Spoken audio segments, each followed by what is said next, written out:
Buenas tardes, bienvenidos al Congreso. Mi nombre es Paola Palacios Cartagena, soy doctoranda de la Universidad de Extremadura y el día de hoy tenemos a nuestra ponente, Tamara Muñoz. Es licenciada en Ciencia del Deporte y Actividad Física, es graduada de la Universidad Concepción en Chile. Ella es montañista, lleva más de 20 años de experiencia, dictando capacitaciones en clubes de montañas y en diferentes casas de estudio. También es guía de montaña, asesora logística y seguridad en terreno para diferentes áreas de trabajo como glaciología y geología. Además de contar con importantes logros durante su trayectoria deportiva y numerosas ascensiones como los Andes, el Himalaya y la cordillera del Pamir. Bienvenida, Tamara, es un placer tenerte con nosotros y todo tuyo el día de hoy. Muchas gracias, Paola.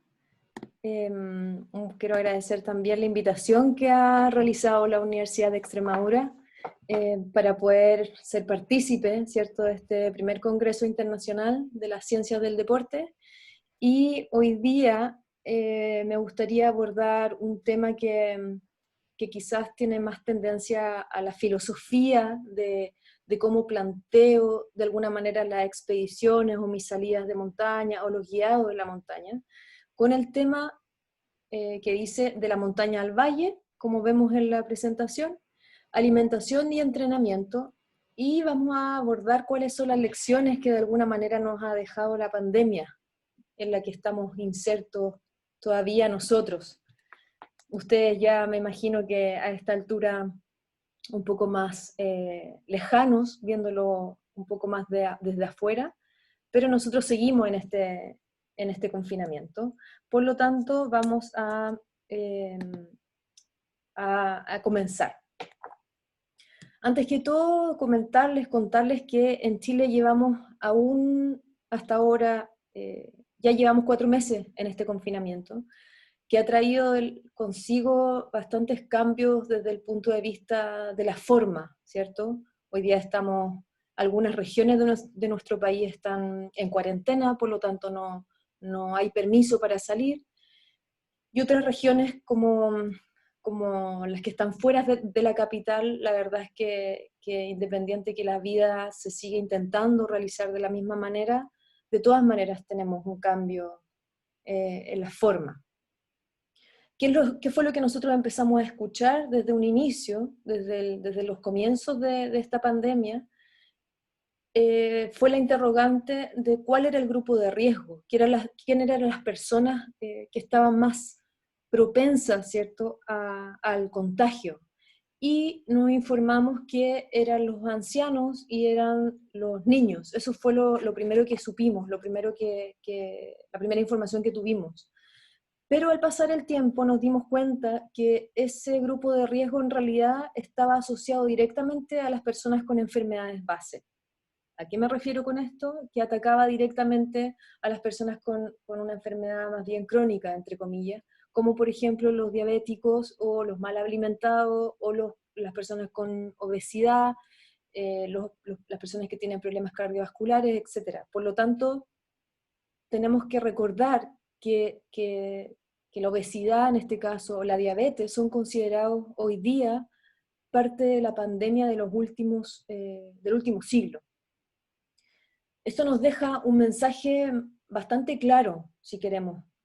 ¿Por qué? Porque hemos tenido un cambio, ¿cierto? En nuestro país, hemos tenido un cambio en donde pasamos de la desnutrición absoluta en los años 60, donde el Ministerio de Salud hizo ciertos cambios, ¿cierto? Que se fomentó el consumo del huevo, por ejemplo, se hizo el fortalecimiento de ciertas fórmulas en la leche, se entregaba alimentación en las escuelas, en los liceos, ¿cierto? Pero hubo un vuelco, hubo un cambio, hubo un giro de 180 grados, entonces pasamos de estar desnutridos en nuestro país, como decía en la época de los 60, a tener los mayores índices de obesidad infantil en el mundo. Y eso no necesariamente es por comer mucho, no por la cantidad que comemos, sino que por la calidad o el contenido que comemos. Y bueno, es una pandemia, como lo mencionaba al principio, de nivel mundial. Por lo tanto, nos hemos dado cuenta que esa pandemia tiene relación directa con el consumo, ¿cierto?, de los alimentos industrializados, que son altos en general en azúcares, sobre todo las azúcares refinadas. Y esto va de la mano también con los costos de una vida agitada, ¿cierto?, con un país en vías de desarrollo.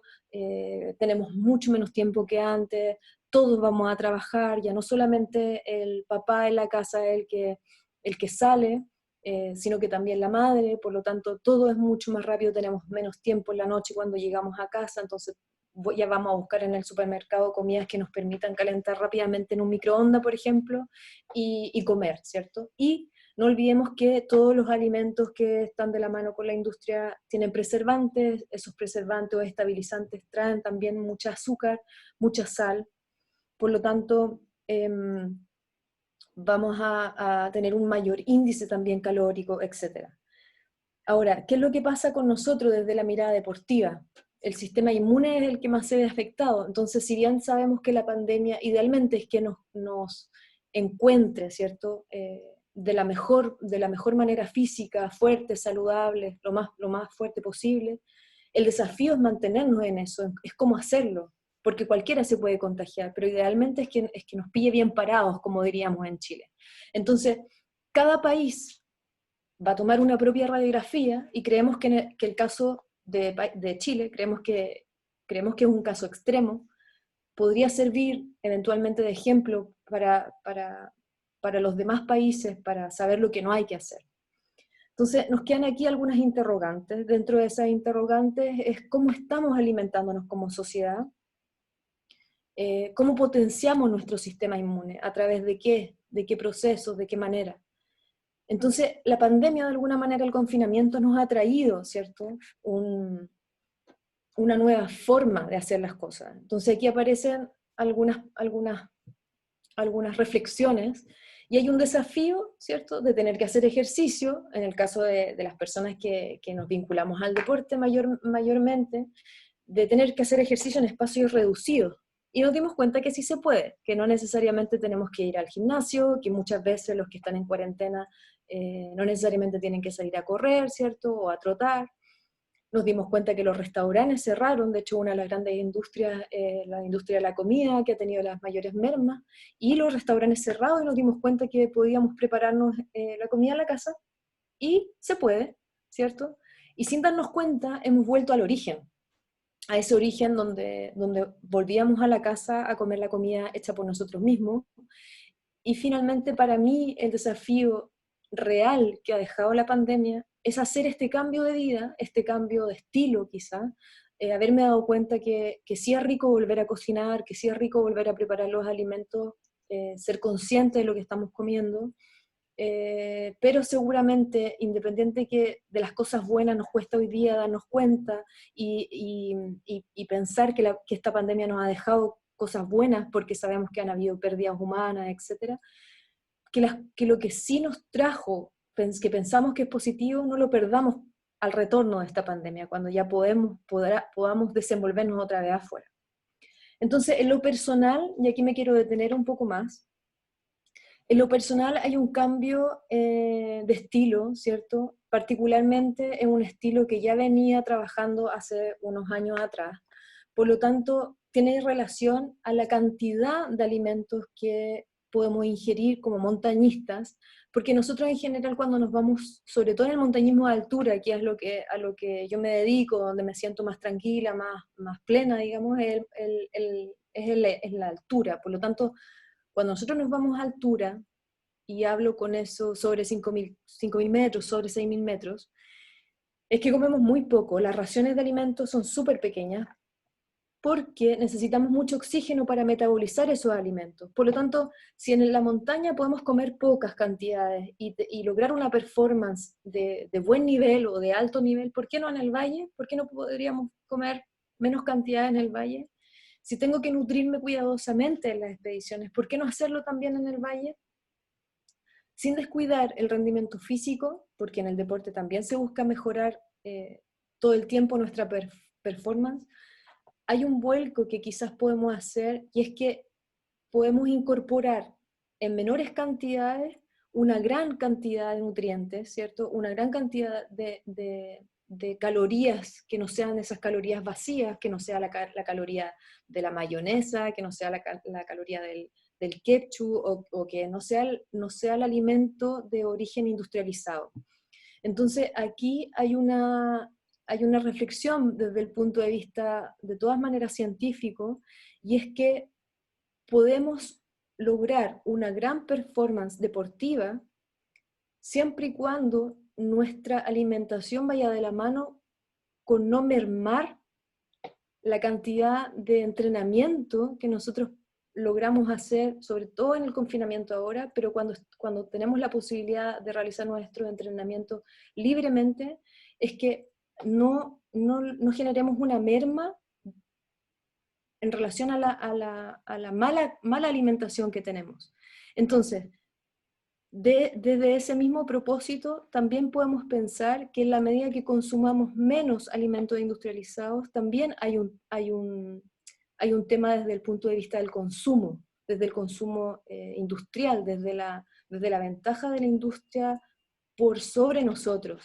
Por lo tanto, quizás la invitación aquí es que podamos reevaluar nuestra forma. ¿Y por qué? Y aquí voy a hacer un poco de historia. En Chile, en los años 80, todas las expediciones, las grandes expediciones que se hicieron fuera del país y a las grandes alturas, como por ejemplo Aconcagua, o mismo en Chile, como el Ojos del Salado, por ejemplo, eran expediciones dantescas, con grandes cantidades de alimentos, donde se mezclaban muchas cosas, donde se comía mucha grasa saturada, donde se comían hartos embutidos.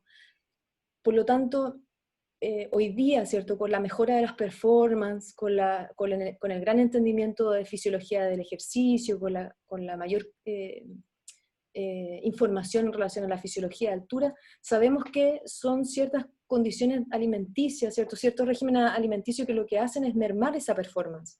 Pero fue culturalmente sabido que los montañistas en nuestro país llevaban grandes cantidades de comida, porque en realidad siempre se ha asociado la comida en el medio natural a un hecho social, como preparar grandes cantidades de manera que socialmente sea una instancia, ¿cierto?, de conglomerar grupos de amigos, conglomerar grupos de personas, y eso hacía que los rendimientos de nuestros deportistas no fueran lo mejor. Es muy sabido que muchas de las expediciones fracasaron en grandes alturas por la alimentación, o porque tenían quizás diarrea o problemas digestivos graves, o porque simplemente se enfermaban, ¿cierto?, de bronquitis, resfrío, etcétera, antes de llegar incluso a los campos base, o los desgarros, ¿cierto? Hoy día sabemos incluso que la alimentación va de la mano muy profundamente con las lesiones deportivas. Si yo soy un deportista, o intento ser un deportista, con un gran régimen de entrenamiento, pero resulta que después de terminar mi sesión deportiva, lo que hago es alimentarme de mala manera, ¿cierto? Con comida chatarra, con una gran ingesta alcohólica, etc. Lo que hago es un efecto completamente contrario al que estaba intentando hacer en esta dura sesión de entrenamiento, en donde muchas veces hay cierto grado de sufrimiento, independiente que los deportistas somos un poco masoquistas en ese sentido, y necesitamos tener como esa sensación que nos producen estas endorfinas, ¿cierto?, como de felicidad, pero va de la mano con la dureza del entrenamiento. La verdad es que está al 180 grados, al otro lado, si es que nuestra alimentación realmente no va acorde con esa necesidad. Por lo tanto, hoy día en las expediciones que abordo, uno de los temas fundamentales es la suplementación con ciertos minerales y ciertas vitaminas previo a la salida, ¿cierto? Y ahí podríamos mencionar algunas cosas como el magnesio, el potasio, la vitamina C, ciertas cargas. También sabemos que tenemos muchas enfermedades están asociadas a la falta de vitamina D. Y la vitamina D, y hoy día más consciente, como no tenemos una gran exposición al sol, la gente que está en este momento en Santiago, en nuestra capital, no puede ni siquiera salir a la calle, no tenemos permiso, muchos vivimos de alguna manera confinados, no estando confinados también estamos confinados en grandes edificios, por lo tanto no hay tanta área verde para poder disfrutar de los rayos del sol. Países como Finlandia, como los países más nórdicos, sabemos también que va de la mano con procesos depresivos, por lo tanto, muchas sintomatologías, muchos síndromes, muchas enfermedades van de la mano con ciertas carencias de minerales y vitaminas que en la época de nuestros padres, la verdad es que estaban presentes propio de la alimentación, porque comíamos más vegetales, porque no había tanto mercado industrial, porque no había tanta oferta. Por lo tanto, personalmente creo que la pandemia ha hecho que vuelva a la conciencia, vuelva a evaluar los procesos que tenía, ponga en la mesa lo que hago en el cerro, cómo planifico esa vida del cerro, que es tan estricta, que es tan cuidadosamente planificada, cuidadosamente pensada, cuidadosamente evaluada, y la he llevado a mi performance en el valle, cuidando, ¿para qué? Para no perder el rendimiento deportivo que traía hasta antes de comenzar el confinamiento, para mantener quizás, seguramente no vamos a mejorar, difícilmente vamos a mejorar haciendo los ejercicios o haciendo nuestro entrenamiento en el metro cuadrado al lado de nuestra cama, ¿cierto? O en la sala de nuestra casa. Pero sí podemos mantener, eso está estudiado, o sea, no necesitamos mucho tiempo ni muchos implementos para poder mantenernos. Por lo tanto, la invitación que quiero dejar plasmada es al autocuidado, de la manera que si tenemos autocuidado también estamos cuidando nuestro alrededor, estamos cuidando las personas que queremos, ¿cierto? Que amamos. A la conciencia, llamo a la conciencia del consumo, no necesitamos mucho, creo que no necesitamos mucho desde ningún punto de vista. Volver a cocinar, volver a la esencia, volver a las plantas regadas más que a las plantas industriales.